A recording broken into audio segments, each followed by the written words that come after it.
Well, good morning. It's Ron Durant.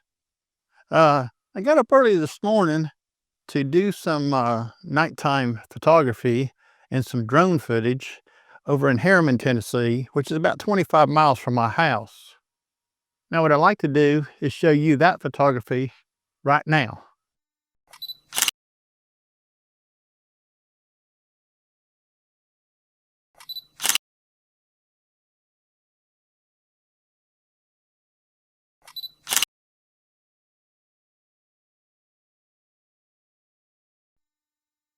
Now, I used the Nikon Z50 Mark II to do those photographs with the 16 to 50 kit lens for those nighttime shots. So as you can see, the sun is starting to come up. So I've come over to an area that I frequent sometimes for wildlife photography. And now what I've done is I've put the 500 PF on the Nikon Z50 Mark II to try to do some wildlife photography. Now, having a crop sensor body with the 500 millimeter lens gives you about 750 millimeter reach. Now, driving in here this morning, I seen a lot of deer. I may have too much lens for that. I did bring the 70 to 200 f2.8 FLED VR, that's a mouthful, to try out today also. So my goal today is to do photography with the Z50 Mark II. Okay, I need to go back to the truck. I just seen a photograph down here I want to take, and the only lens I brought was the 500. I'm going to go back to the truck and get my 16 to 50, and I can just carry that in my pocket. It's so small. Now, one thing I noticed right away uh, is hiking with the Z50 Mark II and the 500 PF is considerably a lot less weighty than using the D500 or the Nikon Z8. Now, I was hiking yesterday evening with the Nikon Z8 and the 500 PF on there, and I can notice it today across my shoulder here where my strap is, my Peak Design strap, that it's a lot lighter. Anyways, I'm going back down here, and this is a really cool looking composition.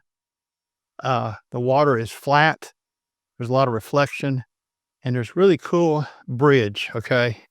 And I'm gonna take you right down here and show you what I am talking about.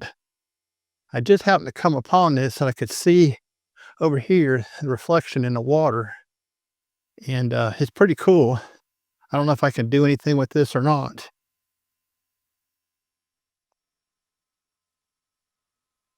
Yeah, I like that. That's pretty neat.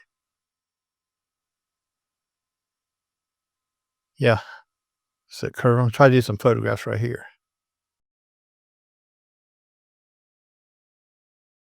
So I did not bring my tripod with me, so I handheld that shot at 1/1000th f3.5 or something like that, and the ISO was like 10,000. Okay, so I'm gonna see how that cleans up, and if I got anything interesting, I'll show that to you in the video right now.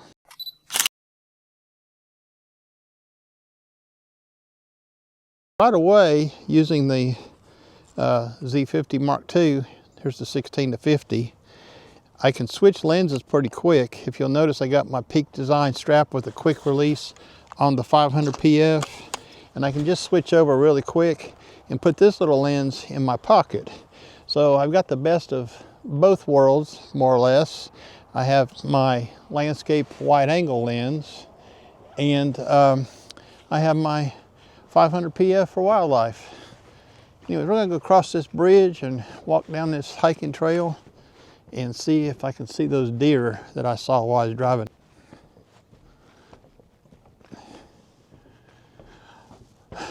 Right over there is the Kingston fossil fuel plant, coal burner. I heard they're getting ready to switch that over to natural gas one of these days. And a pretty cool sunrise location right here.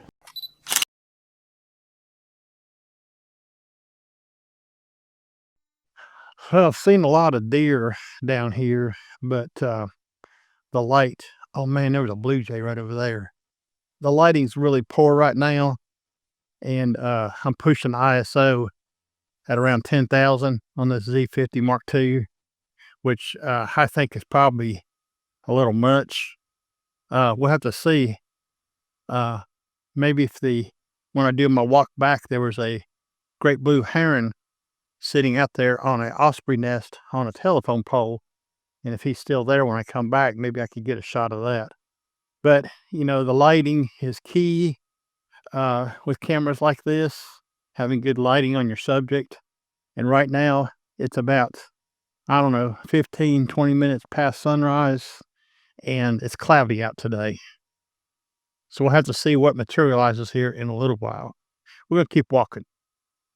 Well, I just checked my phone, and it's showing rain in my area on the radar, and I'm a pretty good distance from my vehicle. So I'm gonna start heading back.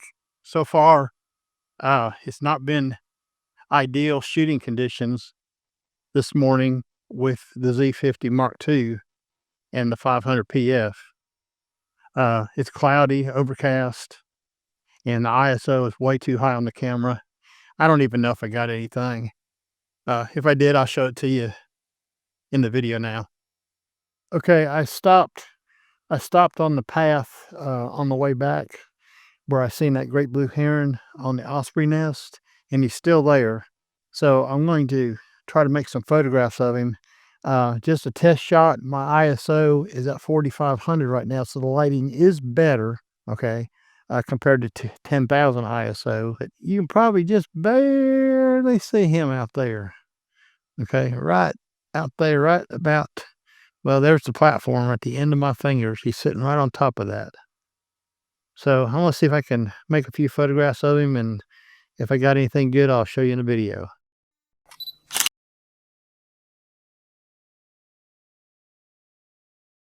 Well, I was on my way back to the truck, and I heard some Carolina wrens, and I think there are American robins down here too. Plentiful, quite a few of them. So I stepped off the path from back there down here against a tree and decided I would just stand here and kind of wait to see what I could photograph. Normally when you come into an area like this, when the birds first see you, they'll scatter. But if you'll just kind of go to one spot and stand still and don't move, then they usually come back. And that's what I'm doing now. I'm just kind of standing here next to this tree, waiting to see what comes back into the area. Okay, I just switched over to video mode with the Z50 Mark II and did some video of a white-throated sparrow. It was up on this tree. Now, I took a few photographs of it first, and I'll show you those first, and then at the end of that, I'll show you the video I took, so you can just see what the Z50 Mark II is capable of.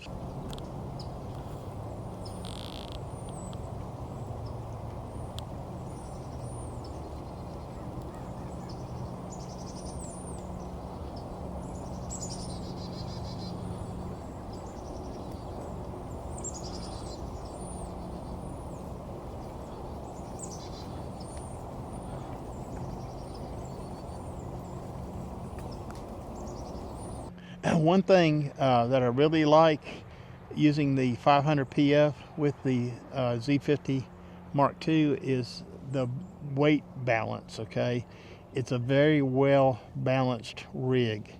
The 180 to 600 is, there's a robin right over there. The 180 to 600 is a heavier lens than the 500 PF, and it's longer too. So it's a little bit more difficult, I think, to use on the Z50 Mark II. I haven't really brought it out in the field and tried it, but I might do that and do another video comparison using the 180 to 600 Z lens. I'm gonna walk up in here a little bit and just kind of still walk, just move real slow to see if I can see any other different kind of birds. I hear a lot of birds.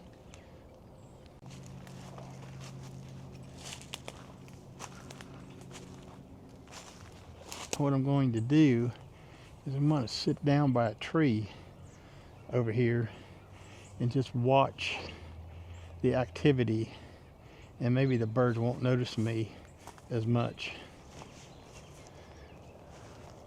I'm just gonna scooch down right here against this tree. Oh, I need to bring me a chair. I got one in the truck. I should just go get it. It's not very far away. Come back over here and sit for a while. Anyways, I see all kinds of birds flying around, mostly robins.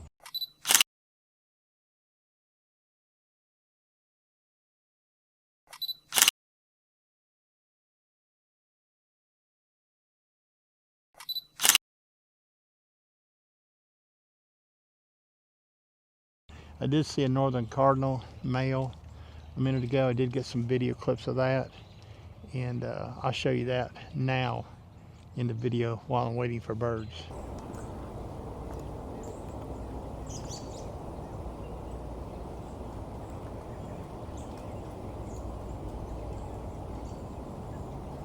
So I just ran across a male northern cardinal, and I'm hand holding shooting this video. I'm kind of propped up against a tree for stability.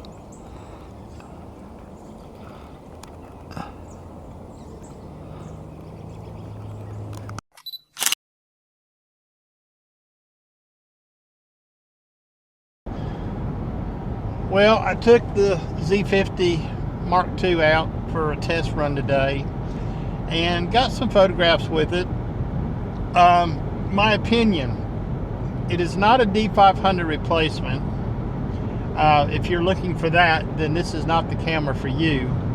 I would wait to see what Nikon comes out with towards the end of this year, 2024, or probably the spring of 2025. Let's see what happens to see if they come out with the rumored Z90. Okay, I don't know what that'll be, but Nikon does need to come out with a higher end APS-C body. Okay, the focus system in the Z50 Mark II is very capable, but it's not snappy like the D500. The motor drive is not as fast as the Z8 and Z9. There's a lag, okay, and you know, it does not have in-body stabilization, all those things.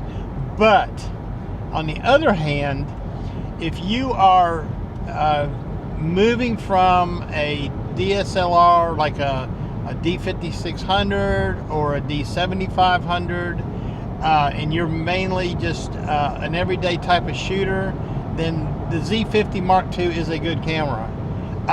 Couple that with the 16-50 kit lens and the 50-250 kit lens, and you have a winning combination. For a couple $1,000s more, okay, you can get a very nice 400 millimeter or 500 millimeter lens. You can get a 400 millimeter Z lens, I think, for around $2,500. So for a total investment of about $3,500, you would have a very capable all-around landscape shooter and wildlife shooter. Okay, you know, if you have a little more money, you can get a 500 PF and couple that with this camera. It makes for a very light hand-holdable rig. So that's my opinion of the Z50 Mark II. I'm going to keep mine. I like it. I like the size of it. I like the weight.